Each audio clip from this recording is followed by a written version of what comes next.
இங்க ஒருத்தவங்கள காமிக்கிறாங்க. அவங்க பையனுக்குமே நைட்டு 12 மணிக்கு விஷ் பண்றாங்க.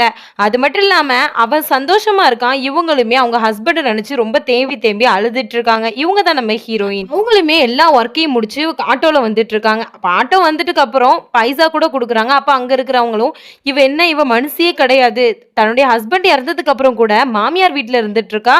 இவங்களுக்கு கொஞ்சம் கூட சூடு சொரணை கிடையாதா? அப்படின்ற மாரிலாம் பேசிட்டு இருக்காங்க. இத அவங்க கேட்டுமே கேட்காத மாரி நின்னுட்டு இருக்காங்க. நீங்க அந்த ஆட்டோக்காரருமே போயிடுறாரு. ஆனா இவங்களுமே அந்த ஆட்டோக்காரர கூப்ட்டு, "இங்க நீங்க எக்ஸ்ட்ரா காசு குடுத்துருக்கீங்க" அப்படின்ற மாரி சொல்லி, அந்த காசையுமே ரிட்டர்ன் குடுக்குறாங்க. அவருமே "உன்ன மாரி ஒரு பொண்ண நான் பார்த்தது இல்லம்மா" அப்படின்ற மாரி சொல்லிட்டு அந்த இடத்துல இருந்துமே போயிடுறாரு. அவங்களுமே கோயிலுக்குள்ள போறதுக்கு எல்லா திங்ஸுமே வாங்கிட்டு, கோயிலுக்கு வெளியிலேயே நின்னுட்டு, "நான் வரணும்னு தான் ஆசை. எனக்கு வீட்ல நெறைய வேலை இருக்கு" அப்படின்ற மாரிலாம் கோயில்ல பேசிட்டு இருக்காங்க. உடனே இதுங்களும் சொல்லுதுங்க, "இவ நல்லவ மாரியே பேசுறா பாரு. இவ என்ன நல்லவளா?" அப்படின்ற மாரி. இதெல்லாம் பேசின இவங்களுக்குமே புறா எச்சம் போட்டுருது. அந்த புறாவ பார்த்துமே சொல்றாங்க, "நீ நாசமா புறா. என் மேல தான் நீ எச்சம் போடுவியா?" அப்படின்னு. நம்ம ஹீரோயினுமே அவங்க கிட்ட வந்து அந்த புறா போட்ட எச்சத்த தொடச்சு விட்டுட்டு, அவங்கவங்களுக்கு வந்தா தான் என்ன வலி அப்படின்றது தெரியும் அப்படின்னு சொல்லிட்டு அந்த இடத்துல இருந்துமே கைண்டா போயிடுறாங்க. இந்த டிராமா உங்களுக்கு புடிச்சிருந்தா ப்ளூ ஹார்ட் கமெண்ட் பண்ணுங்க. தேங்க்ஸ் ஃபார் வாட்சிங்.